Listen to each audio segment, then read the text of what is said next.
Hier a commencé une grève des médecins, je pense que ça ne vous a pas échappé. On dit que quand on lui montre la lune, le fou est celui qui regarde le doigt. Et quand les médecins montrent leur découragement, le macroniste est celui qui regarde la grève. Ce que vous devriez voir aujourd'hui, c'est qu'une petite majorité dans l'hémicycle n'emporte pas toujours les acteurs de terrain, mais aussi que votre PLFSS est une défaite pour les patients, pour notre système de santé, pour les médecins. Ces médecins qui, comme l'UDR et le RN, disent non aux tarifs des actes médicaux qui pourraient être imposés par voie réglementaire. Ils disent non à la fin du remboursement des prescriptions des médecins non conventionnés en secteur 3.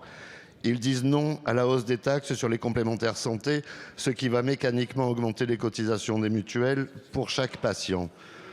Aujourd'hui, les médecins s'opposent à toutes les mesures fragilisant la médecine libérale, comme nous l'avons fait lors des 2 lectures du PLFSS, y compris avec nos amendements de suppression, notamment sur l'article 24 qui permettait une baisse unilatérale des tarifs d'imagerie médicale, radiothérapie ou dialyse, ou encore sur l'article 25 qui augmentait les franchises pour les soins dentaires.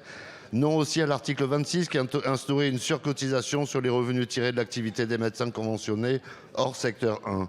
Non, enfin, l'article 18 qui prévoyait une augmentation des franchises médicales.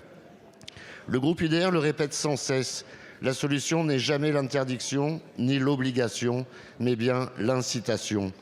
Ce n'est pas une petite majorité de députés qu'il fallait motiver, c'étaient les médecins, les soignants. Alors ma question est la suivante. Avez-vous commencé à réfléchir pour le PLFSS 2027 à des mesures coercitives permettant d'imposer à des milliers d'étudiants découragés de se lancer dans 10 ans d'études de médecine?